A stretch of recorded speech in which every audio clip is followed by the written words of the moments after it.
But it's impossible in 90 minutes, 180 minutes or 200 minutes, depends extra time to control these 4 players. Pep Guardiola admits that containing Real Madrid's lethal attacking force is almost an impossible task. They are, everybody knows, so I don't say anything new. They are exceptional, so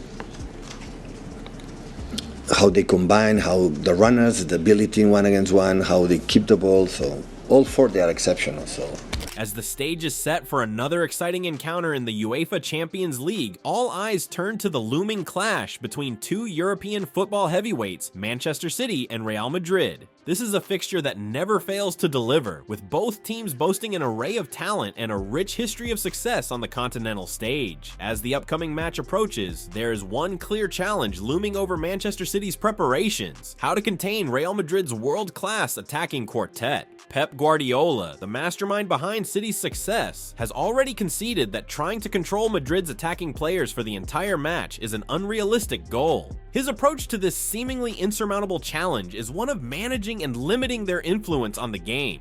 The task at hand for Manchester City is daunting, given the likes of Kylian Mbappe, Jude Bellingham, Vinicius Jr., and Rodrigo, 4 players capable of turning a game on its head in a heartbeat. Everybody knows it, so we have to reduce his involvement as much as possible, knowing that is going to happen, accept it.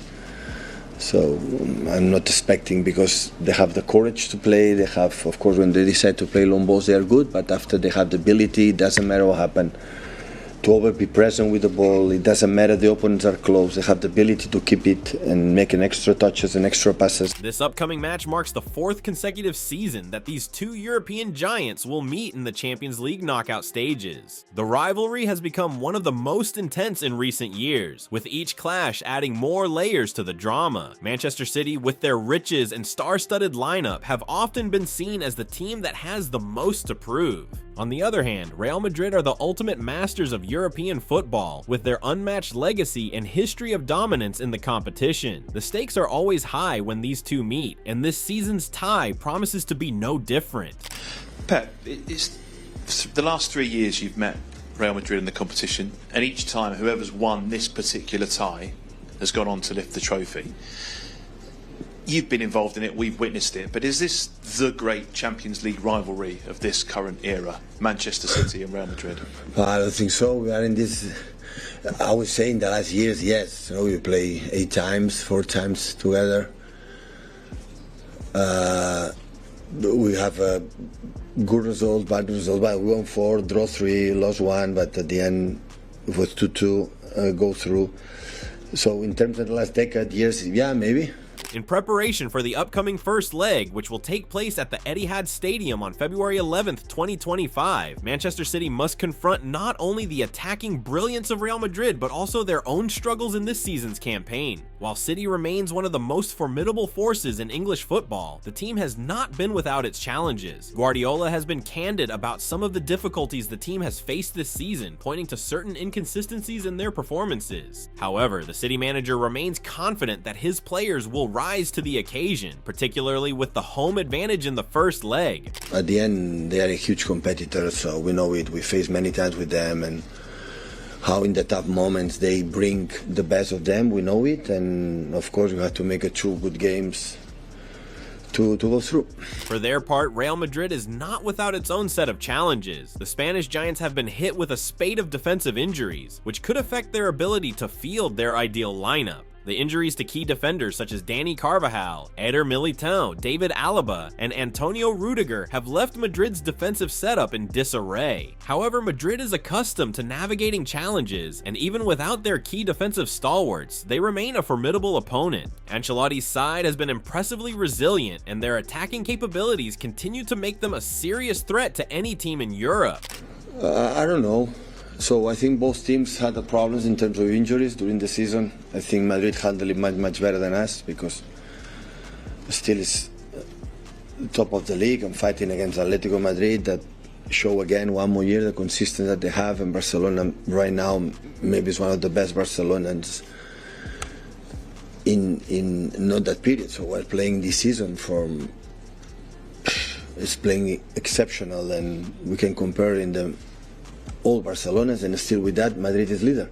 Guardiola's assessment of Madrid's attack is grounded in a realistic understanding of the challenge facing Manchester City. He knows that while his team can certainly press and try to limit the influence of Madrid's attacking players, these players, especially the likes of Bellingham and Vinicius, are capable of producing moments of magic that can change the course of the game in an instant. Real Madrid's squad, although not at full strength, is still packed with players who can make the difference. Bellingham's performances this season have been exceptional, and Vinicius's ability to drive at defenders and create opportunities for his teammates is always a constant danger. In addition, Rodrigo, with his pace and ability to operate in tight spaces, makes Real Madrid's attack even more potent.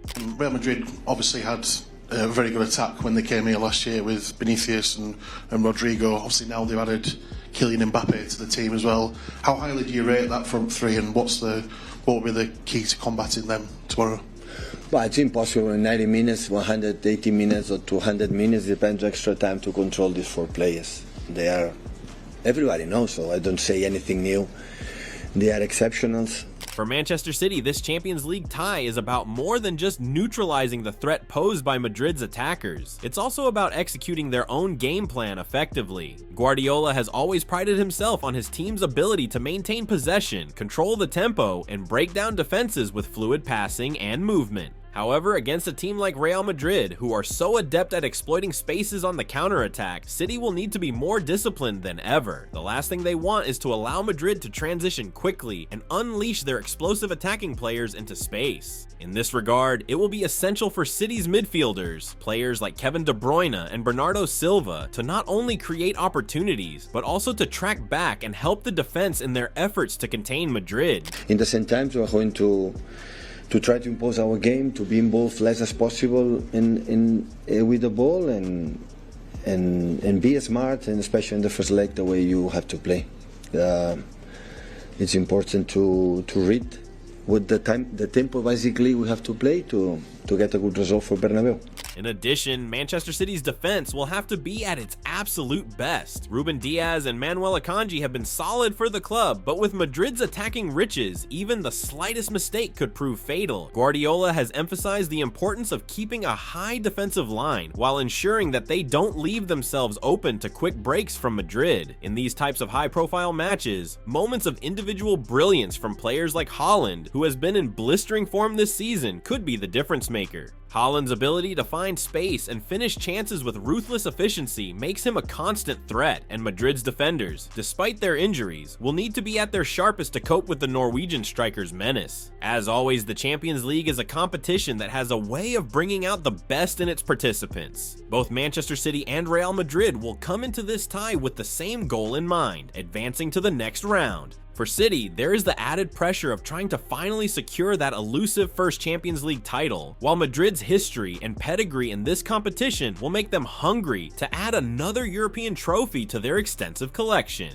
Guardiola, though, has warned against underestimating Madrid's ability to perform under pressure. Despite the injuries in their defense, Real Madrid's resilience is something that Guardiola is all too aware of. The Spanish club has a remarkable track record in the Champions League, particularly in knockout stages, where they often rise to the occasion and perform when it matters most. Guardiola will know that in this type of competition, even the slightest mistake can have devastating consequences, and Real Madrid is a team that is always ready to capitalize on any lapse in concentration. For Madrid, the absence of key defensive players presents an opportunity for some of their younger talents to step up. Raul Asensio, a promising young defender who has been promoted from the club's Castilla team, is expected to play a significant role in this fixture. Despite being relatively new to the first team, Asensio's performances have been encouraging. His maturity on the ball and defensive acumen make him a key player in the absence of more experienced defenders. Real Madrid will be hoping that Asensio can handle the pressure and deliver a solid performance at the back against one of the most potent attacking forces in Europe. The second leg of the tie promises to be just as thrilling, with both teams fully aware that every moment could be pivotal. For Real Madrid, this is a chance to prove that, even in the face of adversity, they can rise to the occasion and challenge the best teams in Europe. For Manchester City, the pressure is even greater. Guardiola's team has been knocking on the door of European glory for years, but this season they know that they cannot afford to slip up. The Champions League is a competition that, more than any other, rewards consistency and composure. Both teams will have to summon their best performances over the course of 2 legs if they hope to secure a place in the next round and continue their journey toward European dominance. Play against the players of Real Madrid. Real Madrid, his history, like it would be in Barcelona, or like the names I've nominated before in the Champions League, always is a pleasure. So we cannot forget that 1 decade ago we were not here quite often. No, and every year we have been in the last stages this season because we are not doing well in the group stage. We are earlier, but always we have been there. So for us it's an honor, and hopefully our people can support us. In the end, it will come down to moments of brilliance, tactical discipline, and most importantly, the ability to capitalize on opportunities. Manchester City's attacking power and defensive solidity will be tested against Real Madrid's unmatched experience and flair. So what are your thoughts about this? Do let us know in the comment section below. If you enjoyed this video, make sure to subscribe and check out some of our other videos on the screen right now.